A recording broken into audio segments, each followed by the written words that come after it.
the ultimate goal that these people have in mind is the goal to create a one-world government run by the banking industry, run by the bankers, and they're doing it in sections. The European currency, the euro, and the European Constitution is one part of it. Now they're trying to do it in America with the North American Union, right? And they want to create a new currency called the Amero, right? And the whole agenda is to create a one-world government where everybody has an RFID chip implanted in them. All money is to be in those chips, right? There'll be no more cash. And this is given me straight from Rockefeller himself. This is what they want to accomplish. And all money will be in your chips. And so instead of having cash, anytime you have money in your chip, they can take out whatever they want to take out whenever they want to. If they say you owe us this much money in taxes, they just deduct it out of your chip digitally. Total control. Total control.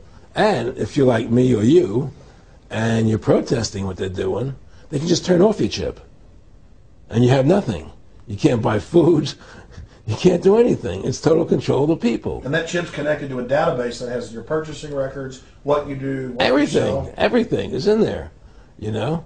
And so they want a one-world government controlled by them, everybody being chipped, all your money in those chips, and they control the chips, and they control people. And you become a slave. You become a serf to these people. That's their goal. That's their intentions. Eric, can you be specific about when you met Rockefeller, how it happened in these discussions? I met Rockefeller through a female attorney I knew who called me up one day and said, one of the Rockefellers would like to meet you. I had made a video called Mad as Hell, and he'd seen the video and wanted to meet me and knew I was running for governor of Nevada. So sure, I'd love to meet him. And I met him, and I liked him, and he was a very, very smart man. And we used to talk and share ideas and thoughts. And he's the one who told me 11 months before 9/11 ever happened that there was going to be an event. Never told me what the event was going to be, but there was going to be an event. And out of that event, we were going to invade Afghanistan to run pipelines from the Caspian Sea. We were going to invade Iraq, you know, to take over the oil fields, establish a base in the Middle East, and make it all part of the New World Order. And we'd go after Chavez in Venezuela. And sure enough, later 9/11 happened. And I remember he was telling me how how you're going to see soldiers looking in caves for people in Afghanistan and Pakistan and all these places. And there's going to be this war on terror, which is no real enemy. And the whole thing is a giant hoax, you know, but it's a way for the government to take over the American people. He told you it was going to be a hoax. Oh, yeah. Oh, yeah. There's no question. He says, there's going to be war on terror. And he's just laughing. There's no... Who are we fighting? I mean, why do you think 9/11 happened and then nothing's happened since then? Do you think that our security is so great here that these people who pulled off 9/11, who were able to, can't knock down another plane? Come on, it's ridiculous. 9/11 was done by people in our own government and our own banking system to perpetuate the fear of the American people into subordinating themselves to anything the government wants them to do. That's what it's about, and to create this war, this endless war on terror. And that's why and that was the first lie. And the next lie was going into Iraq, you know, to get Saddam Hussein out with his weapons of mass destruction. That was the next lie. Now, specifically, this was a little over 6 years ago?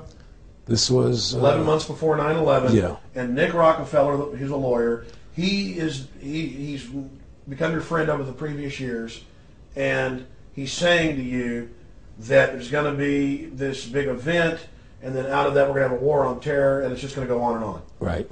An endless war on terror without any real enemy. That you can never, so you can never define a winner. And did he say that it's going to be perfect because you can't define an enemy? It just goes on and on? Yeah, because you can't define a winner. There's no one to beat, so it goes on and on forever. And they can do whatever they want. They scare the hell out of the American public. Look, this whole war on terror is a fraud. It's a farce. It's very difficult to say it out loud because people are intimidated against saying it. Because if you say it, they want to make you into a nutcase. Let's But be the truth has to come out. That's why I'm doing this interview. The fact of the matter happens to be that the whole war on terror is a fraud. It's a farce. Yeah, there's a war going on in Iraq because we invaded Iraq. And people over there fighting, you know. But the war on terror, it's a joke, you know. And until we discover what really happened on 9/11 and who was responsible for 9/11, because that's where the war on terror emanates from. That's where it comes from. It was 9/11 that allowed this war on terror to begin. And until we get to the bottom root of 9/11, the truth of 9/11, we'll never know about the war on terror. Aaron, you said that he was, and I think it's important, and I know this about the Rockefellers from Dr. Dennis Cuddy and many others who literally, you'll be 20 years old in a lunch line at college, and there's David Rockefeller. And they're experts at recruiting and getting what they call players, and that clearly he was, I want to make it specific and just get you to reiterate what you said last night about you got 30% of the vote, you were having an effect, you made mad as hell, they knew that you'd started the Constitution Party, they knew that you were somebody who was taking action and getting things done, you'd already made some big films, had a lot of other successes, right. So they were trying to recruit you, and didn't it come down to the point of, hey, we are here to recruit you, and don't worry, your chip's going to say, don't mess with us, you know, this guy's don't touch. Yeah, yes, that did happen. I was definitely being recruited, but it's more subtle than that. Well, in your words, just go through the process, and then what he said. Well, what it is remember we were friends, and we used to go to my house a lot. We'd have dinner, we'd talk, and he'd tell me about business investments I get involved in, you know, or they would help me with this business investment or that business investment. And was I interested in joining the Council on Foreign Relations? You know, I would have to get a letter to join them, but was I interested in that? And you know, just stuff, you know, leading you on. And I used to say to him that I never really did that because that wasn't where I was coming from. You know, as much as I like you, Nick, you know, your ways and my ways we're on the opposite side of the fence. You know, I don't believe in enslaving people. You know, and he would come back with, "Oh, I do." Or, well, it would be more like it's better for them.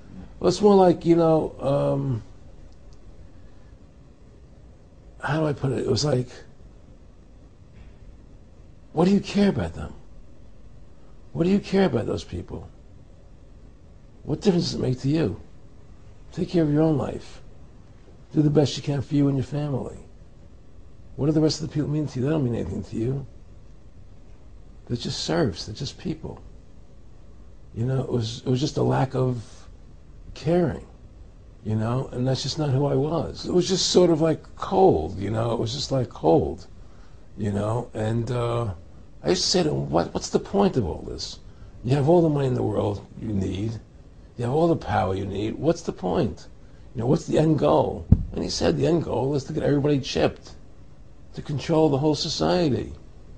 To have the bankers, the elite people, you know, the bankers and some governor controlling the world. And I said, do all the people in the Council on Foreign Relations believe this way you do? He said, no. You know, most of them believe they're doing the right thing. A lot of them believe it's better off being socialistic. You know, we have to convince people that socialism is really capitalism. Because America is becoming a socialist country. It's a communist country today. Well, one of the things they told me was that he was at the house one night, and he would talk, and he started laughing. He said, "Aaron, what do you think women's liberation was about?" And I said, I had pretty conventional thinking about it at that point. I said, I think it's about women having the right to work, getting equal pay with men, just like they won the right to vote, you know? And he started to laugh. He said, "You're an idiot." And I said, "Why am I an idiot?" He said, let me tell you what that was about. We, the Rockefellers, funded that. We funded women's lib, you know? And we're the ones who got all over the newspapers and television, the Rockefeller Foundation. He says, and you want to know why? He said, there were two primary reasons. And one reason was we couldn't tax half the population before women's lib. And the second reason was, now we get the kids in school at an early age. We can indoctrinate the kids how to think. It breaks up the family. The kids start looking at the state as the family, as the school, as the officials, as their family, not as the parents teaching them. And so those are the two primary reasons for women's lib, which I thought up to that point was a noble thing. You know, when I saw their intentions behind it, where they were coming from when they created it, the thought of it, I saw the evil behind what I thought was a noble adventure.